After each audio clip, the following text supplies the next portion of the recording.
Saya bahkan bukan gini, saya bahkan tidak membayangkan Tuhan kamu tak kasih kurikulum nggak gitu.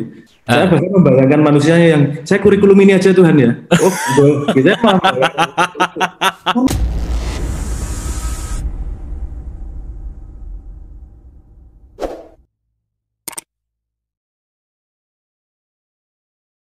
Sekarang pertanyaannya adalah, saya kaitkan dulu ke awal tadi gitu. Kita tahu bahwa telah ditetapkan di dalam Lauhil Mahfuz gitu loh, Mas Abrang. Nah, menurut Mas Abrang ketika ada kalimat Lauhil Mahfuz di situ, apakah programnya tuh udah ada, terus di dalamnya mau diisi apa aja terserah gitu? Gitu nggak kira-kira?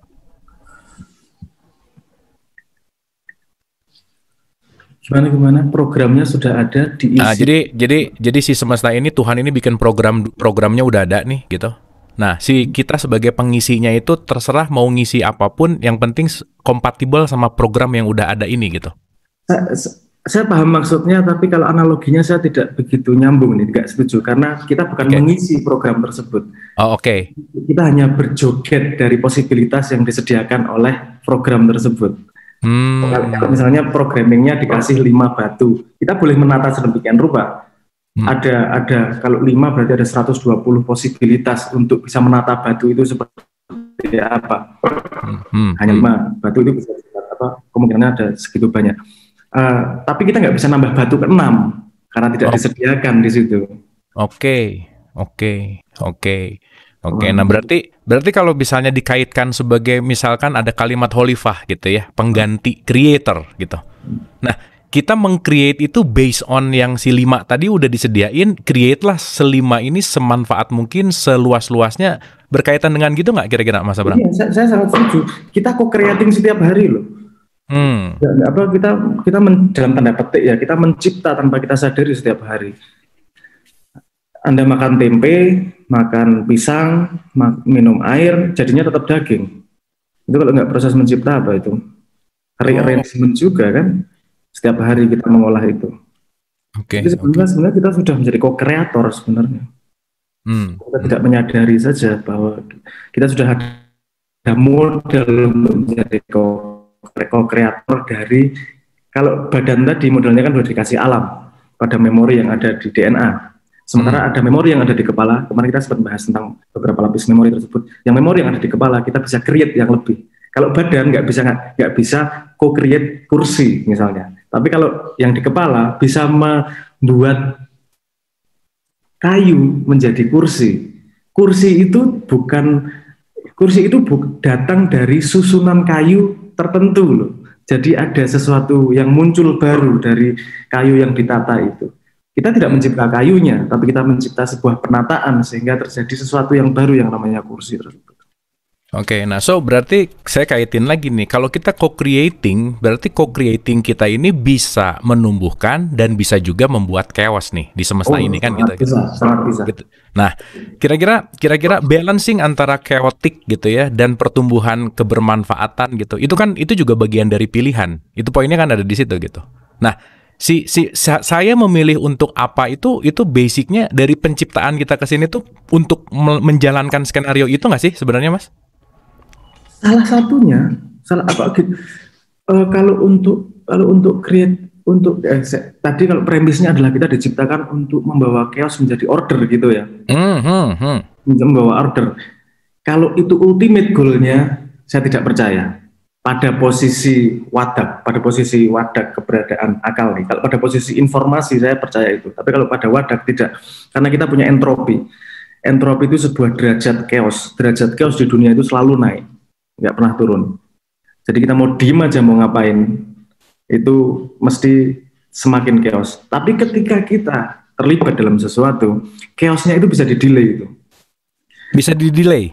Sangat bisa delay. Contohnya sederhana gitu. Ada rumah kosong didemin aja. Kasih 1 tahun, dia chaos.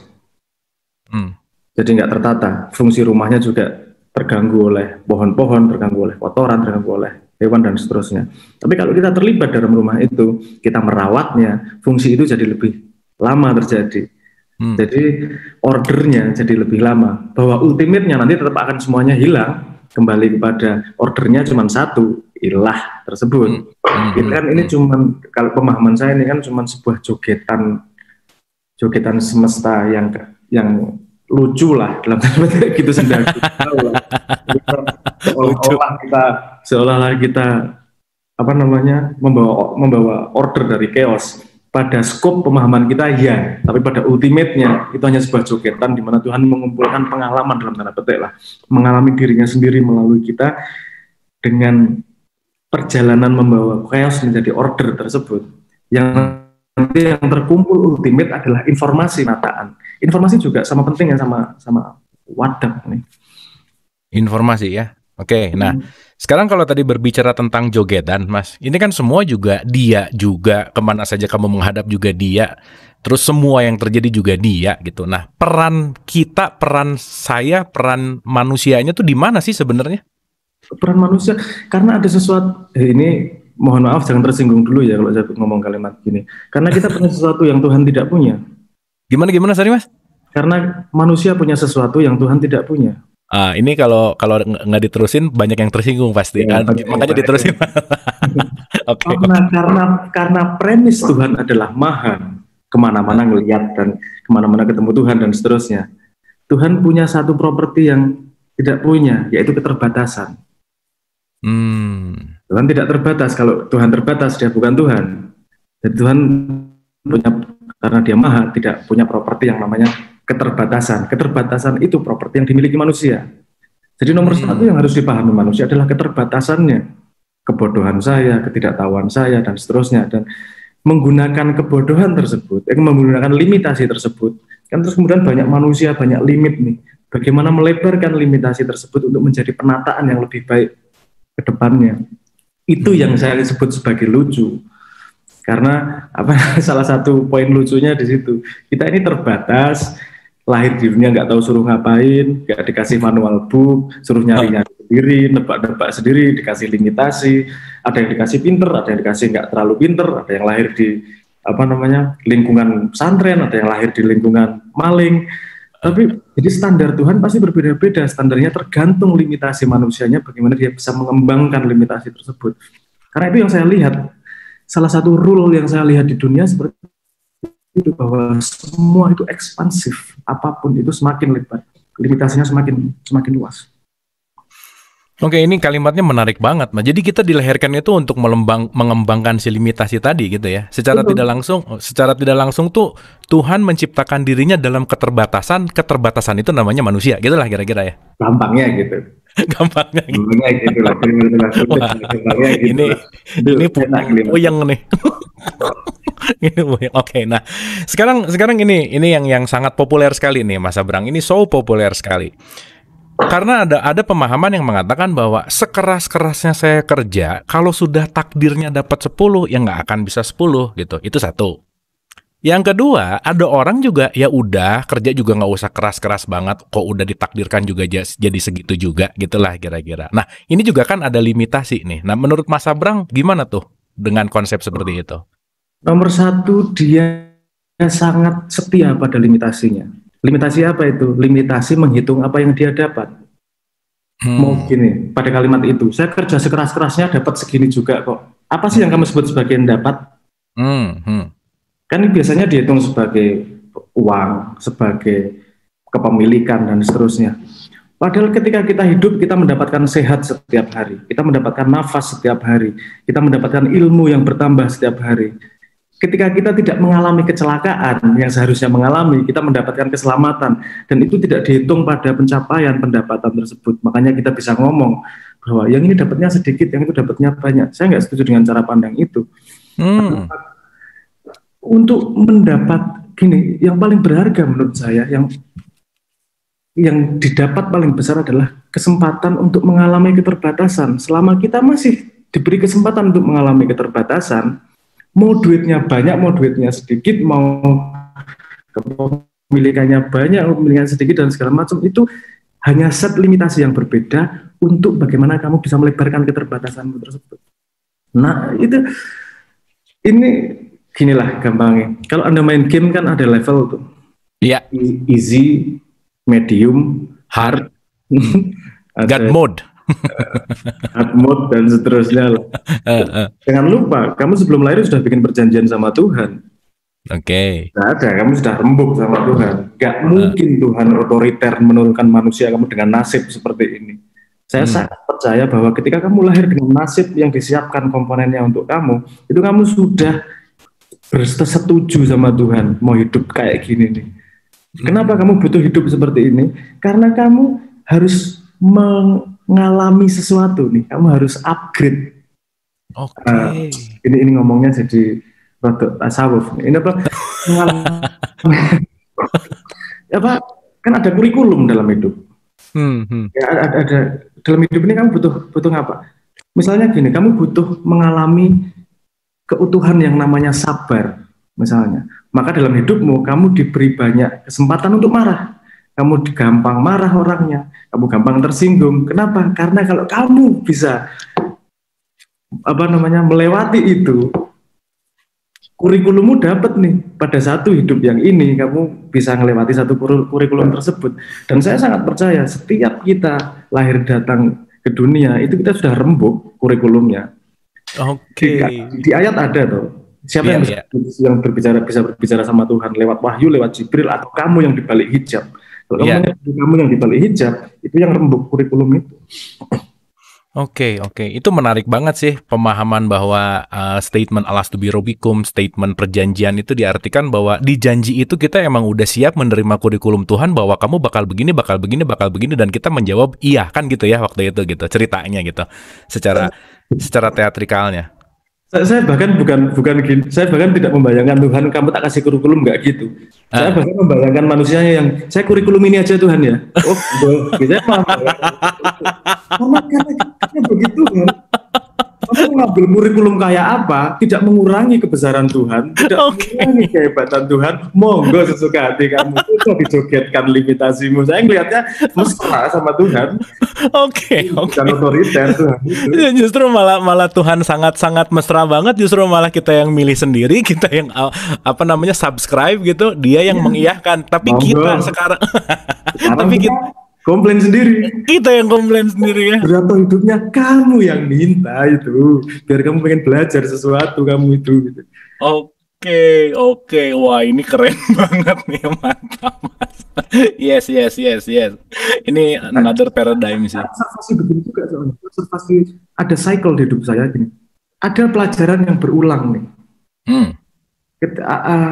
Ada yang cycle-nya 5 tahun, ada yang cycle-nya 12 tahun, dan saya nggak tahu pengalaman orang ya, karena saya tidak meneliti. Kalau saya yang meneliti, yang memperhatikan pengalaman saya sendiri, bahwa ada masalah yang berulang nih. Setiap berapa tahun berulang nih masalahnya. Saya harus ingat kemarin saya memecahkan masalahnya gimana ya. Oh, dengan sebuah kondisi hati tertentu, gampangnya gitulah. Pada cycle berikutnya datang lagi masalah yang hampir sama. Kalau kita ingat cara memecahkannya dulu, kita jadi memecahkan lagi lebih mudah, diingatkan lagi. Jadi ada tematik tertentu dalam setiap hidup manusia. Saya sangat yakin itu. Oke, oke. Nah, berarti sekarang kita tuh sebetulnya hidup itu belajar untuk menemukan pola sih kayak tadi itu gitu loh, Mas. Gitu nggak kira-kira?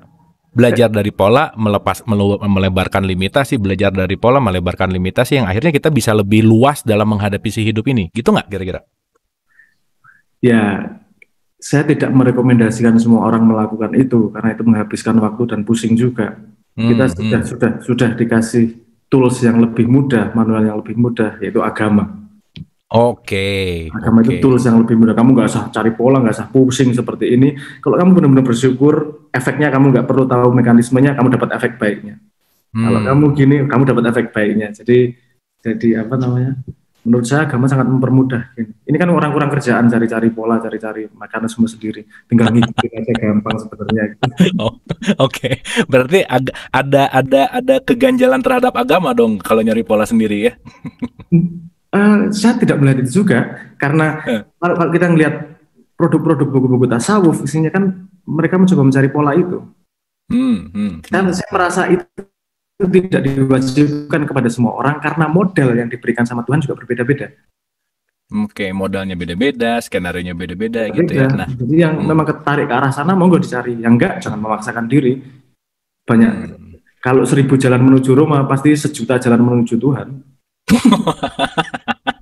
Kalau ke Roma aja 1.000, apalagi menuju Tuhan ya. 7,8 miliar manusia di muka bumi, berarti ada 7,8 miliar cara juga menuju kepada Tuhan gitu ya kira-kira ya. Makanya quotes yang paling keren sih sama balik lagi ya. Dilarang mengisi rapot teman. Bener ya Bang?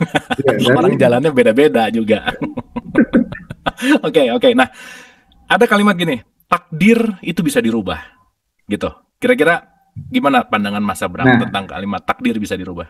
boleh monggo, tapi dia harus mendefinisikan takdir seperti apa. Kalau saya Hmm, mendefinisikan definisi takdir pada definisi saya itu tidak bisa dirubah, itu given. Tapi itu oke. sama sekali tidak merubah, tidak mengecilkan kesempatan kita untuk bisa mengolah diri sama sekali. Kalau kamu nggak bisa terbang, kamu mau gimana-gimana ya susah rubah itu. Hmm, Ya, hmm. ada set limitasi itu memang dibuat untuk agar kita bisa lebih melewati limitasi tersebut. Kalau nggak ada limitasi, hidup ngapain? Oke, nah sekarang kaitannya sama nasib gimana? Kan Hmm. ada takdir, ada nasib nih, gitu. Kira-kira apa tuh kaitannya? Ada orang yang saya bernasib malang gitu. Apakah itu memang sudah given ditakdirkan gitu? Apakah nasib itu mengadu nasib gitu misalkan, memperbaiki dan seterusnya? Nah, Kira-kira di mana letaknya? ini Si lagi-lagi bersandar pada definisi yang saya miliki ya. Saya nggak berani ngomong universal menurut orang seperti apa. Tapi kalau Oke. menurut saya nasib itu adalah berkelindannya, bagaimana berinteraksinya antara takdir yang diberikan dan komponen yang kita kumpulkan ini. Karena nasib hanyalah jalan sebab akibat. Saya melihatnya gitu. Hmm. Kalau kamu nasibnya buruk, pasti kamu terlibat dalam sebabnya. Saya nggak mau nyalain siapa-siapa. Kamu pasti terlibat dalam sebabnya, entah disadari atau tidak. Oke. Sampai ada kalimat, saya dengar kalimat gini, gimana ya? Jangan pernah jangan pernah ngatain, jangan pernah ngatain ketika marah, jangan pernah berjanji ketika bahagia. Iya, iya, iya, Nah, iya. misal ada kalimat itu ya. Bagaimana Iya. bahwa ketika kita tidak center, sebab akibat yang kita bayangkan tidak akan seperti yang terjadi, sebab akibatnya tidak akan seperti yang kita bayangkan karena kita sendiri nggak center. Menurut saya nasib itu di situ. Saya nggak setuju bahwa nasib diserahkan kepada orang lain. Hmm, Nasib hmm. itu di tanganmu sendiri. Kamu membuat sebab apa sehingga terjadi akibat tertentu. Oke. Dan hukumnya selalu begitu ya, sebab akibat itu nggak bisa lepas gitu ya, kira-kira ya. Itu salah satu meta takdir. Takdir dia ada di pola ketakdiran tersebut. Soalnya saya menyebutnya takdir dari takdir tersebut Iya. tersedianya sebab akibat. Oke, oke, oke. Nah, ini menarik banget sih Mas Abrang, tentang si free will dan si takdir ini gitu. Nah, so sekarang berkaitan sama jatah kita hidup gitu ya. Nah, so at the end sih Mas Abrang, at the end nih ya, sebetulnya purpose kita datang ke sini tuh apa sih sebenarnya? Berkaitan sama ini semua? Jawaban saya pasti tidak menyenangkan ini. Oke. Karena menurut saya gini, hidup itu ini pasti ya gini lah, oke. Simpelnya, menurut saya hidup itu tidak mati. Oke, hidup itu tidak mati. Ini bukan play word ya. Oke. Ini yang saya dapatkan dari sekian banyak mengumpulkan informasi terus the greatest result, purpose terbesar adalah life itself. Jadi selama kita Hmm. masih hidup, sudahlah, syukurilah, manfaatkan hidup tersebut. Karena poin dari hidup adalah tidak mati. Udah, kalau kamu nangis sedihnya kayak apa, itu menandakan kamu masih hidup. Kalau Oke. kamu putus asa kayak apa, itu kamu menandakan kamu masih hidup. Itu sih life itself, itu kesempatan sedikit untuk bisa mengalami keterpisahan dalam tanda petik, mengalami limitasi, itu pengalaman Masya Allah luar biasa. Ini tantangan nih. Coba ingat-ingat nanti kalau kamu di kuburan, kamu akan ingat betapa enaknya yang namanya garuk pantat itu. Sekarang garuk muka, garuk pantat itu enak, kita tidak menganggap itu sebagai kenikmatan. Hmm. Tapi nanti ketika sudah tidak ada wadah seperti ini, kamu akan sangat merindukan yang namanya life itu. Karena life itu salah satu ekspresi dari Tuhan yang paling menurut saya sangat berharga. Iya, benar-benar benar. Jadi ingat filmnya Bruce Willis gitu ya. Dia nggak bisa ngapa-ngapain lagi setelah dia tidak mendapatkan atau melepas dari wadaknya gitu ya. Benar juga sih. Itu kan. Benar Mas, itu keren banget sih statement tadi, hidup itu tidak mati. Yang penting kalau belum mati gitu ya, kira-kira Do ya itu something with your life. Lo masih hidup kok. do something. Oke, oke.